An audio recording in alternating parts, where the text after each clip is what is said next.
Welcome to the Looking After Yourself section. Looking after yourself is key to building your personal happiness, resilience and well-being. And it also has a major impact on the people around us. How positive you are is 4 times more predictive of how influential you are in an organisation and your ability to get things done than your position in a communication network or actually your position in the hierarchy of the organisation. So being positive is very key to getting things done. We also know that your personal positivity and happiness actually can be measured at 2 degrees of separation away from you. So how happy and positive you are impacts your children's friends or your partner's workmates or your team's partners and children. So yeah, we can actually measure that at a year's time based on how positive and happy you are. As a leader, looking after yourself and being positive and engaged has a major impact on your team. Your team are unlikely to be engaged with their work or satisfied with their jobs if you are not in a good headspace.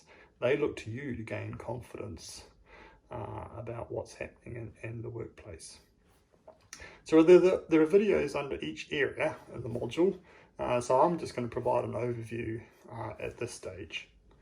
So the key to the physical looking after yourself is around moderation. We tend to try and go too far. For example, activity is one of the key areas to look after yourself for your happiness and well-being, but we actually only need to do a moderate amount of exercise, around 30 minutes a day. Olympic athletes actually die 4 years younger than the rest of us. So extreme exercise is not actually good for us. So a bit more on that activity area. So what the research is showing us is that we need a low level of activity per day. And you might have heard of the 10,000 steps type principle. There's a really good video in the steps area, so I'm not going to go over that again, and it explains all the health benefits, the 10 health benefits of doing 10,000 steps a day. The second area in this activity is going fast occasionally. So this is where we push ourselves a bit. The research around this is going fast for 20 minutes provides the maximum health and wellness benefit to you.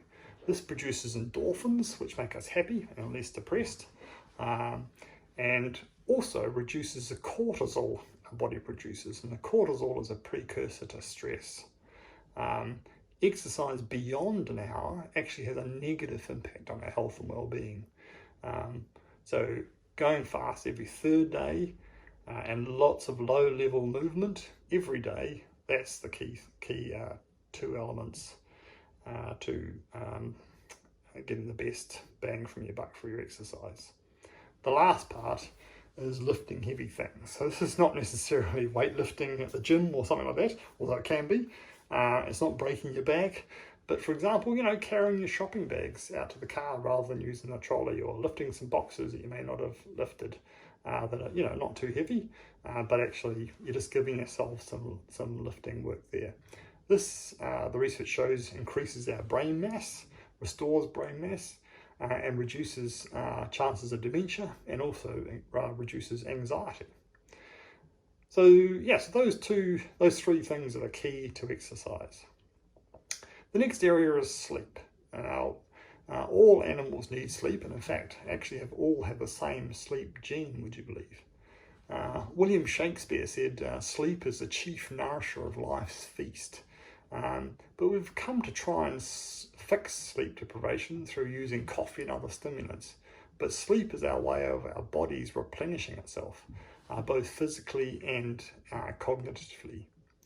So some of the first cognitive functions to drop off if you're not getting enough sleep are our ability to prioritize and our ability to regulate our behavior.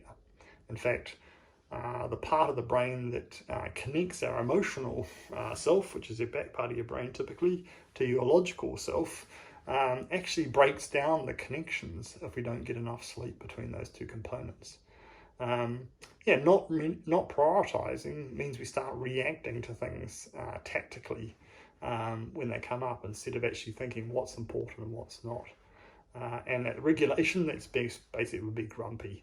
We start reacting emotionally when things come up, instead of taking a step back and thinking a bit more about whether we need to react or how we should react to those things. One fascinating piece of research found that people who don't get enough sleep not only feel more lonely, but the people they interact with them also felt more lonely, even though they were getting enough sleep. So sleep deprivation seems to suck the energy out of us. So the two components to our sleep. Deep sleep is typically the first 2 lots of 2 hours in the first part of the night, typically probably about a half an hour after you fall asleep. REM sleep is for the second part of our sleep, which is where we dream. We know that during the deep sleep, our immune system is the most active. Our body repairs itself. Our cells divide and repair, heal parts, but also the natural part of replenishing itself. And the waste material generated by our brain each day is actually disposed of in deep sleep. All the capillaries within our brain actually shrink, and a fluid is emitted by the brain which gets rid of the waste material produced during the day. REM sleep, we're less certain about what it does, but what we think is it's actually part of encoding experience and learning from the previous day. If you wake people up before they get into their REM sleep, things they've learned the previous day they can't remember the day after. So it seems to be about encoding thoughts and memories. The key things about sleep are enough, regular, and in the dark. So what is enough? Well, basically 8 hours a day seems to be what most people need. We need about slightly more in winter, about 9, and slightly less in summer, about 7. There are actually 2 different parts of our brain that control sleep. One controls the deep sleep, and the other controls the REM sleep. But interestingly enough, when we don't get enough REM sleep, which is the second part of the night, the next night your brain prioritizes some of that REM sleep, or prioritizes REM sleep over the deep sleep to make up for what you lost. So you get less deep sleep the next night. And we know that the deep sleep is very important for our immune system and our brain to get rid of waste material, and to our body to replenish itself. So if our immune system is not working effectively, often we haven't had that deep sleep that we need. Regular is important because the first part of our sleep is the deep sleep. And this doesn't shift very easily after the age of about 22.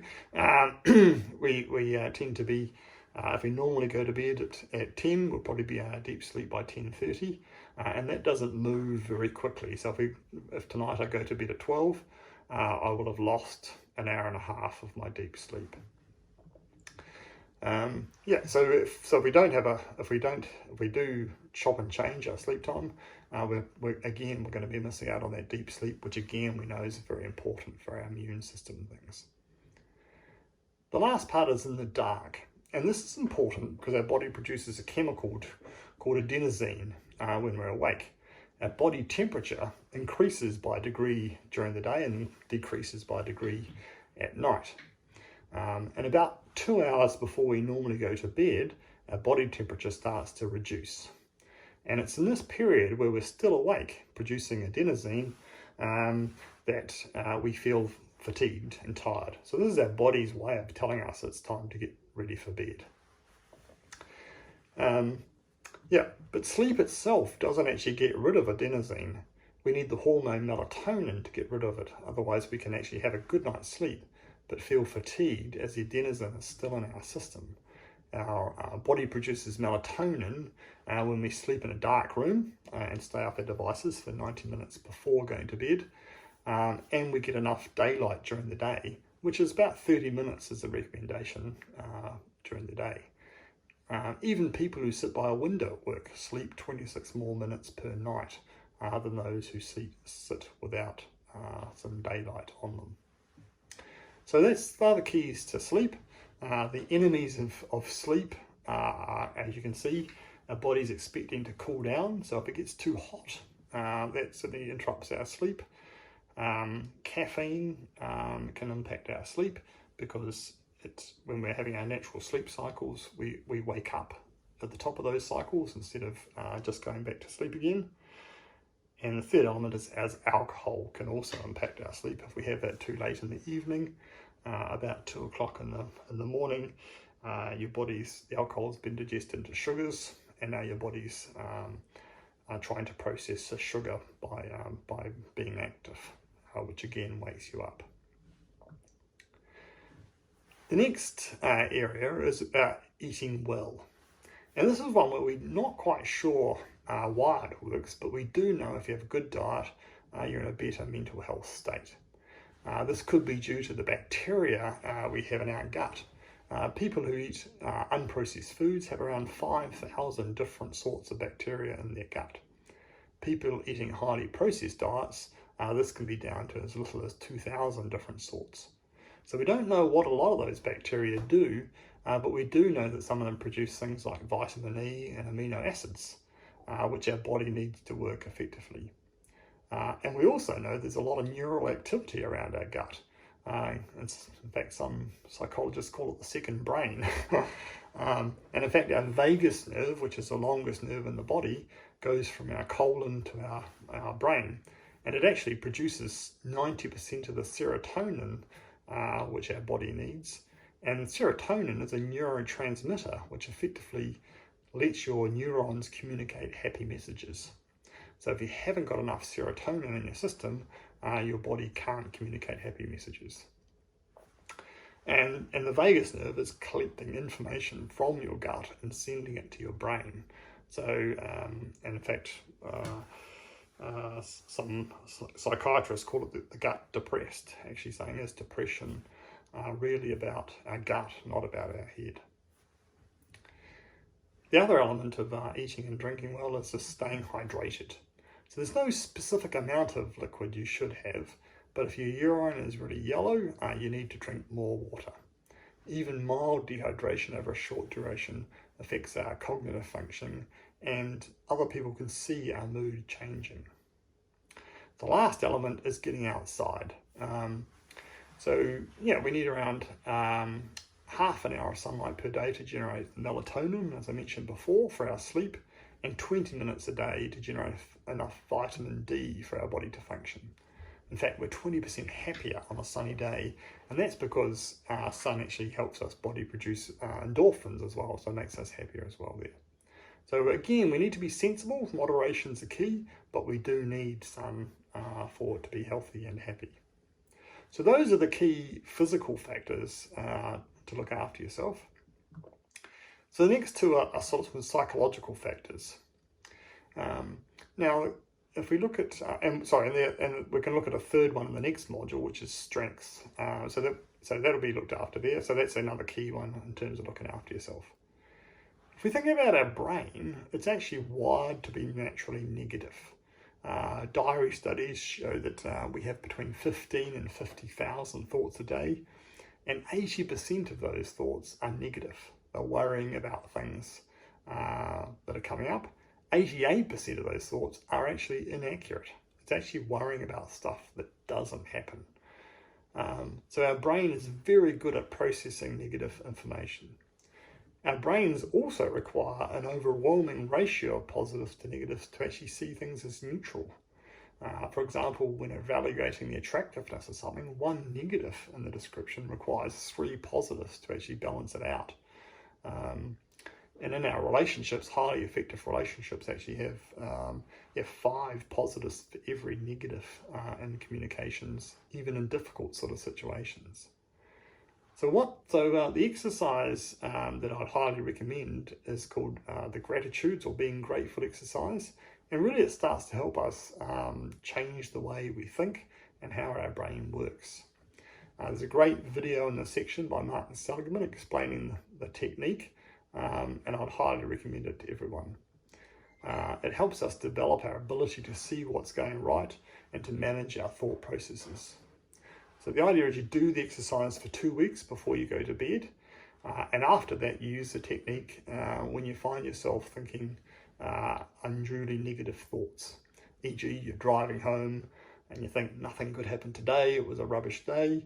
You can actually stop and think, actually, what were some of the good things that happened? So it lets you get things back in perspective.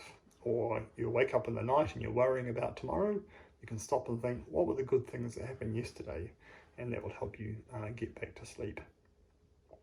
So yeah, it's a great technique for starting to make us manage our thoughts, and actually also be aware of some of the things around us that make us happy. Because the technique requires you to think of the 3 good things each day, and also what caused them to happen. So we start to be a bit more appreciative of those around us. The last exercise is mindfulness. 45% of the time our minds are wandering. And given our brains are naturally negative, it's unsurprising what our minds are wandering to. So mindfulness is a technique where we can start to learn how to be aware of and to manage our thoughts, rather than letting our body react to them or respond to those thoughts unchecked.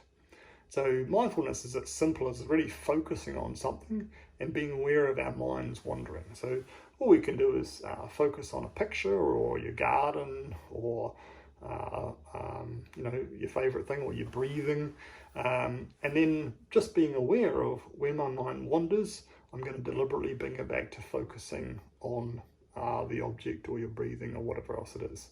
That really is the essence of the technique. How do we actually be aware of when our mind's wandering, and how do we deliberately bring it back to focus? And by doing this, we can improve our ability to focus on the things that we want to focus on, rather than letting our mind wander. So there's a great video in the section on how to do that and an exercise to complete. Hopefully that all makes sense, and all the best with the section.